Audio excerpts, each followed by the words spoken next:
everybody. Welcome to Conscious Embodiment. I'm Dr. Michael Lennox, your ambassador to Conscious Embodiment. Welcome to my podcast where we talk about astrology and dreams. We are working with the week of August.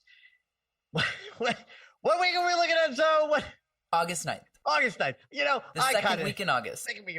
I never quite know what day it is between whether we're recording the podcast a week in advance or I'm writing about astrology the day before. I sometimes have to be reminded, what day is it?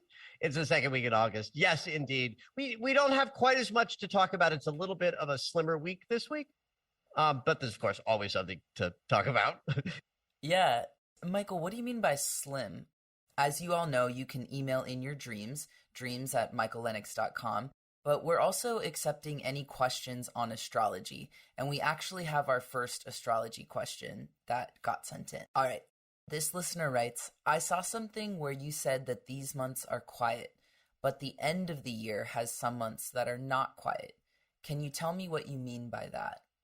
Oh, okay. Yeah. Oh, God, the obvious. Yes. In fact, yes, I would say the big months of 2021 were like February, May, June, and December. And so here's how what I mean by that. So in any given time frame, the planets will be in certain cycles, transit cycles. And because we are driven by the calendar year in our culture, I, as an astrologist, most astrologers will, we just sort of look at a year at a time. So in 2021, there's really only one major cycle that is driving the year from the perspective of the slower planets, the outer planets, or the social planets engaging with each other in what's called geometrical transits. And that's Pluto, right? Pluto's certainly the slowest planet, but we've got outer planets, social planets, and personal planets. So the outer planets are Uranus, Neptune, and Pluto. And their movements are very collective. That means that if Pluto is the planet that brings change and death and rebirth and intensity and gravitas, and he's making some geometry out there, we all feel it. Uranus, who's the second sort of agent of change, but the one who doesn't change things slowly and then sort of with depth that Pluto does, but with lightning flash, unexpected sense of things change fast, that's Uranus. And the big energy of 2021 is the planet Uranus, where instability and sudden shifts are the way of the world. And then Saturn, one of the social planets, great, now not an outer planet covering our collective experience and not a personal planet reflecting how each of us lives in a body and has feelings and thoughts, but also a collective planet that governs the social experience on Earth, where Saturn is the structure, the discipline, and the lessons, and Jupiter is the planet that brings, yummy and expansion and bounty. But in 2021, the planet that brings the structure and the lessons, the teacher, Saturn, is engaged with Uranus, the Great Awakener, in a square, a 90-degree angle that implies conflict, obstacle. And so when the planet that teaches us and the planet that wakes us up are engaged with each other in difficult geometry, the geometry that says we are in breakdown, we are working through change that's unstable and really potentially difficult, that makes for the energy of the entire year that says 2021 is a year marked by unstable change. Oof, I feel that. You feel that? Well, we are all feeling that. If you want to see this in action, turn on the news. Now, absolutely, because these planets move at different paces and they all go retrograde, which means they appear to move backwards for a couple of months every year. A transit, meaning a moment of geometry that two planets from our perspective on Earth are generating this geometry. And in this case, it's a 90-degree square. It won't happen once. It won't happen twice. It'll actually happen 3 times because the planets will hit this geometry and then each of them will continue moving. One will go retrograde for a while, then they'll go direct, and they'll hit again in these new directions. Then they might change direction yet again and line up for a third and final pass of this big unstable geometry. And that happens 3 times during the calendar year of 2021. The first one was in February. The second one was June. And the third one is this December. So if the entire year is marked by unstable change, as you so, appropriately, affirmed, then we know that the peaks of the wave of that energy that is being reflected by Saturn and Uranus are going to be highest when the geometry is exact. Now, we're just coming out of this period of time because here we are in August, and the last big wave of this was the month of June. We also had in June the eclipses and Mercury's retrograde. And so that would make May and June of 2021 really big months energetically. And because that square that hit in June doesn't return until December, it's safe to say that August, September, October, and even November will be quieter because that big wave of energy is behind us and the next wave of it doesn't rise up for another 4 or 5 months. Got it. So happens that in 2021, these big rising up waves of energy from Saturn and Uranus are coming at the same time as eclipses and Mercury retrograde. So that's why May, June was such a bumpy ride. And December promises to be another bumpy ride because not only will that square hit for the third and final time, but Mercury will also go retrograde again. We have 2 eclipses and Venus will go retrograde as well in that mix. So we have a boatload of stuff to talk about when we get towards the end of the year, and it's a little bit quieter between now and then.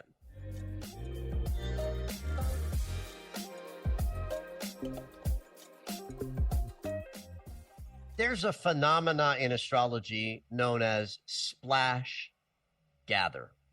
The planets in their movements, all at different orbital speeds over time, will gather in one area and then spread out. Obviously, when the planets gather, we call that gathering. And when the planets spread out a little bit more, we call that a splash. This will explain how you might look at a natal chart, even if you're not an astrologer, and you just look at that circular map and notice that one person's birth chart has a lot of planets all bunched up in one area, and someone else might have planets very well spread around the circle. In fact, the question I get asked a lot is, that area of my chart is empty. Does that mean I'm empty in that area? And of course, that's not possible. There's no such thing as empty. This is a 2-dimensional representation of 3-dimensional space. There's no such thing as empty, right? But it'll look visually empty if the planets are all sort of in one little area and not in other places.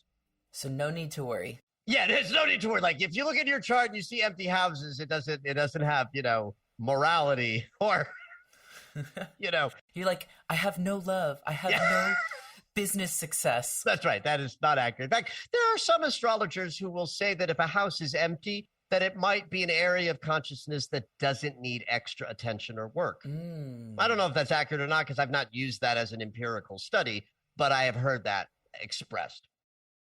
The reason I'm bringing this up now isn't really so that you can all look at your natal charts and wonder if you've got big spaces or, gathered planets, but the fact that right now, Saturn, the teacher, Chiron, the healer, and Uranus, the great awakener, are all splashed around as part of the other planets in this this expanding pattern of fanning planets out. You've got the teacher, the healer, and the awakener close enough in degree points that any other planets moving at a faster speed are within a short period of time going to connect with each one of these planets. Right now, Saturn's at 9 degrees of Aquarius. Chiron is at 12 degrees of Aries, and Uranus is at 14 degrees of Taurus.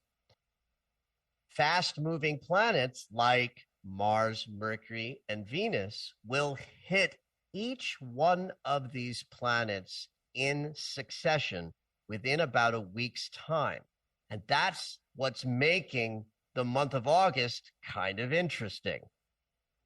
So it's not a big month where we're going through collective crashing, unstable changes, but personally, for each individual on the planet, all of us are bumping up against lessons, courtesy of Saturn, the great teacher, moving through healings, thank you, Chiron, the great healer, and waking up to higher levels of our conscious awareness because of Uranus being in the house.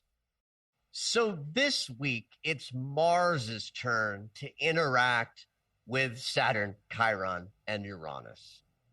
Mars is the planet of action and the body and our physical energy. So when Mars is activated, we are in some kind of movement with our goals, our ambitions, our work lives, our sex lives, even just how we marshal the resource of our physical energy is reflected by Mars's movement. And in the sort of, lexicon of your walk and your talk, Mars is the walk, how you are walking through your life. So this interaction with Saturn, Chiron, and Uranus from Mars's perspective starts this week, right towards the end of the week, at the beginning of the weekend. Mars will hit Saturn in the great eliminator angle, the inconjunct, the 150-degree angle that says, because we've bumped into a delay or a lesson or a slowdown or something that is, Saturnian in nature, meaning something we wish hadn't happened, but that we might learn from if we are graceful about the lesson on tap. And that starts at the end of this week as we move into the weekend. So understand, you might bump into a fork in the road where you have to make a new choice because of something that you're bumping into, like a life lesson. Think Saturn, the taskmaker, and we're all going to be bumping into some choice we have to make because of some kind of an obstacle or breakdown. And then just a couple of days later, when the weekend ends and we move into next week, the same angle is going to be made between Mars and Chiron, the great healer. Same principle with a 150-degree angle, that is, fork in the road, new choice, some impulse to move in a new direction. Now, if you take two of these 150-degree angles and operate them at the same time, and in this case, this is Mars, the planet of movement and action, in conjuncting first Saturn and a few days later Chiron, that's called a finger of God or a finger of fate. It just is two energies of small choices that are important in this moment. Because there's two of them, there's a greater energy of the likelihood of the winds of life. It's like the small choices, you raise your sails on your ship and the winds of fate will come along and blow into them and take you into new territory. Then as we get into the beginning of next week, Mars will finish this off by trining Uranus, the great awakener. And that brings about the possibility of something new and exciting that comes along unexpectedly.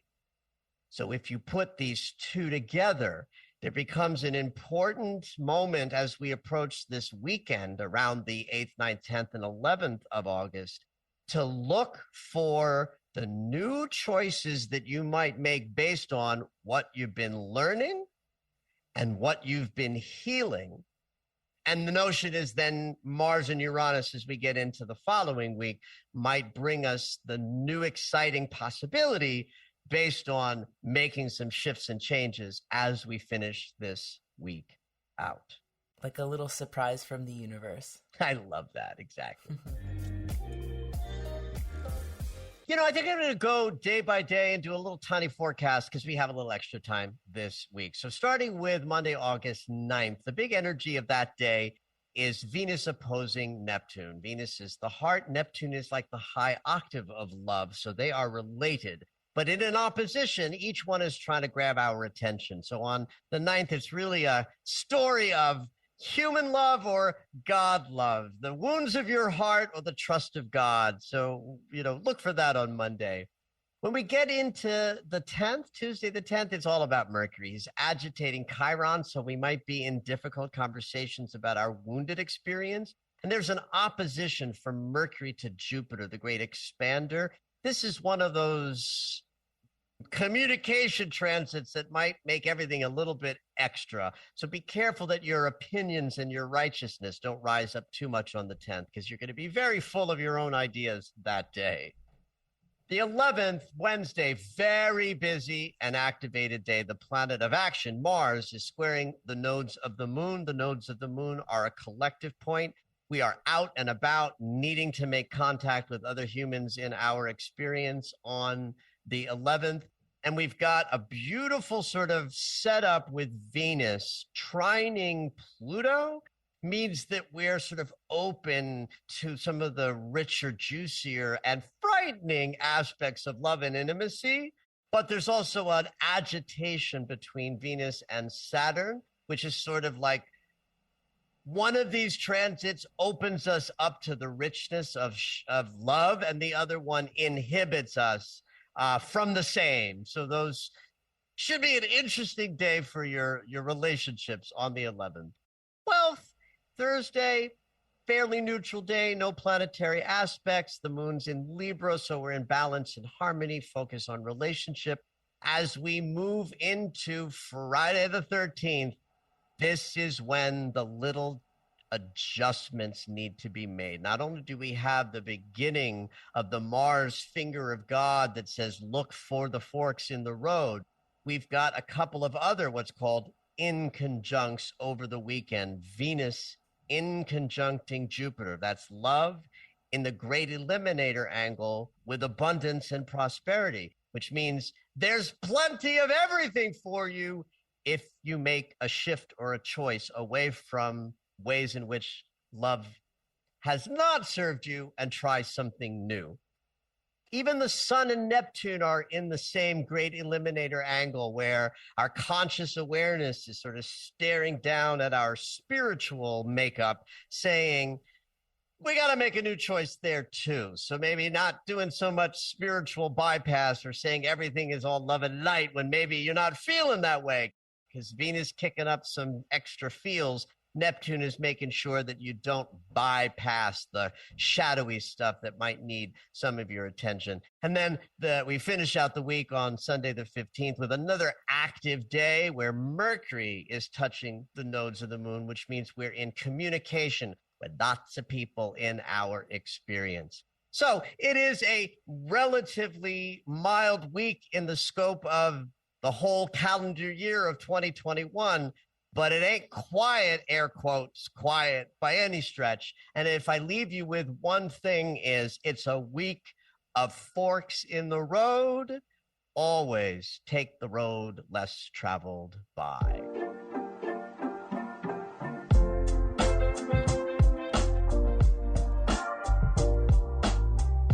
All right, it's dream segment time. Every week, Dr. Michael will interpret dreams that are sent in via email or take a live caller.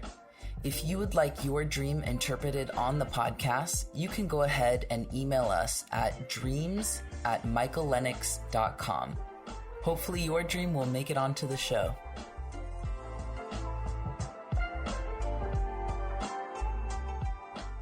All right, kids. It's dream time for dream interpretation. What do we got today, Zoe? What are we working with? We actually have a caller on the line. Tiffany is Here and ready to go. Let's dive in. Hey, Tiffany, how's it going? Wonderful. How are you? Great, great. What's the dream that you've brought to us today? Okay, so I typically wouldn't want to talk about a dream like this, but Yay! it's I'm trying to myself kind of learn about dream interpretation and all that. So this is where I get stumped, and some of the people I work with, we get stumped. What would typically be a nightmare? Okay. This one was a personal one for myself, where I dreamt I have a son. And I dreamt that we were in kind of this public gathering, which would be more something similar to like a big concert or festival or fair or something like that.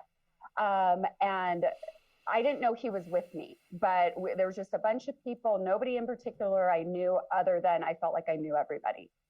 And it had the feeling of somewhat of a like school type shooting. So not a good feeling.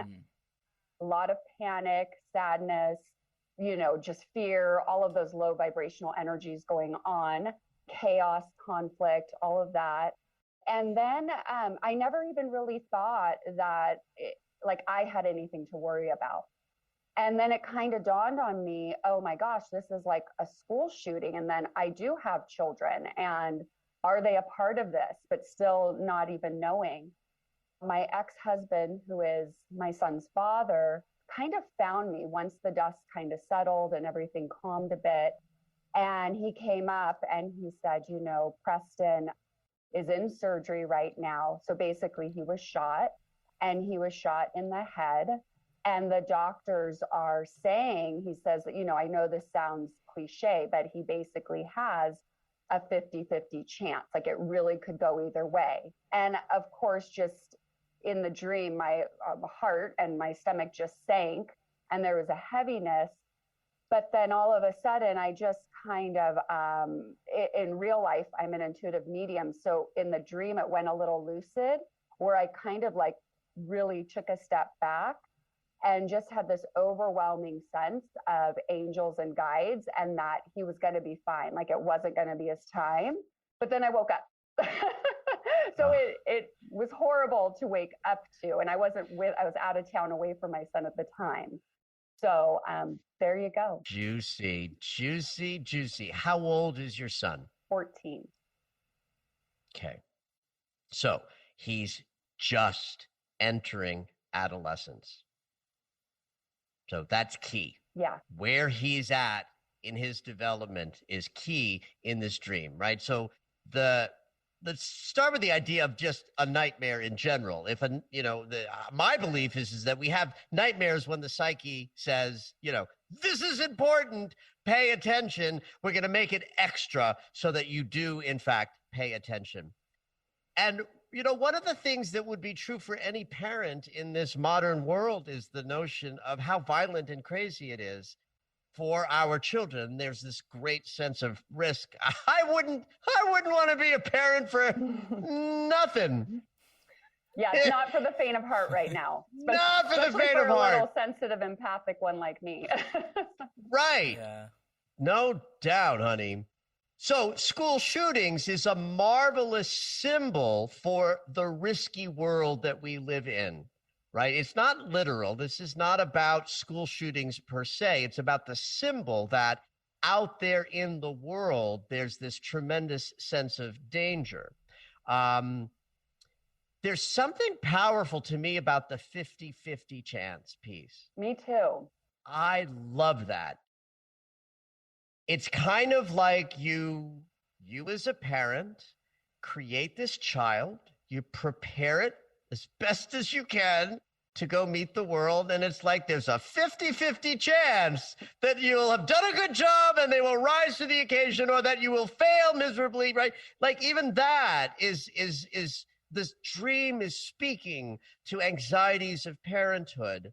And the notion of school shootings too is about that parents have to surrender their children into a world where they don't have any control over what occurs.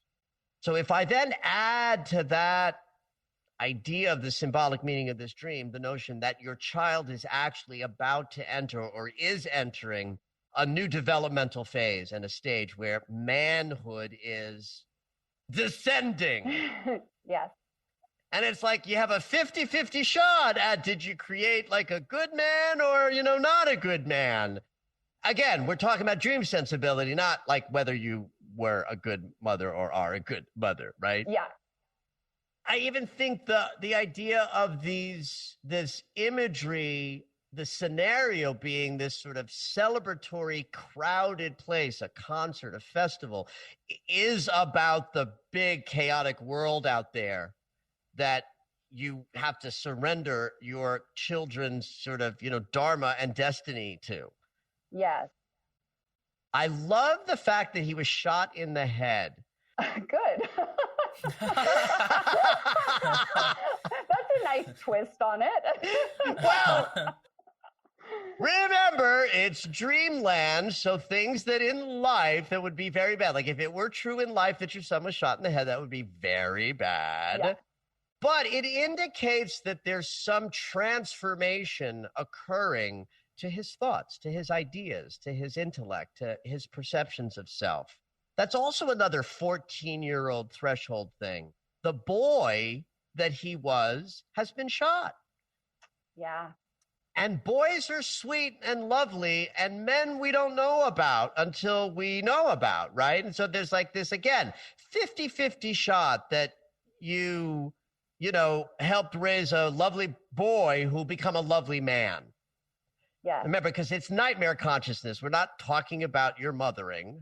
No, I get it. 100%. Right? We're talking about your inner fears of, oh my God, my child is now one step closer to being out in the world without my ability to control or care for, his journey and his development. So then all of these, frightening images come along to sort of support reflecting the anxieties of, if I'm not paying attention, if I think I'm safe, which is what your story in the festival at first, the actual truth of the world is we're not safe. It's terrifying. There's danger. Yes. Okay. Yeah. Which then you get to go to sleep and be in the danger so that you can wake up and be the wise, guiding, parent who understands the workings of the universe in a way that, is beneficial to how you raise your children. So can we just talk a little bit about that idea that sometimes the idea of nightmares sort of stumps you or stumps some of your community? Well, I'm a firm believer, and maybe you could help me with this on my journey so far. I believe his name was Thomas More. I could get that wrong, but he says, and this resonates for me, that dreams are the reality. And this life we're living is more the dream. And so our soul is really speaking to us in our dreams. So that's for me personally where I have gotten stumped so far. I mean, you're teaching me so much just in this dream, how symbolic everything is. And I think I forget that, especially, well, with both, whether it's a nightmare or not, honestly. But, so when you have a nightmare, quote unquote, and if I'm of the belief system that this is actually our souls, this is the story, this is it, this is what we're tapping into, it can block you instantly, drag you into the low vibrational energies of fear and your humanness and all of that.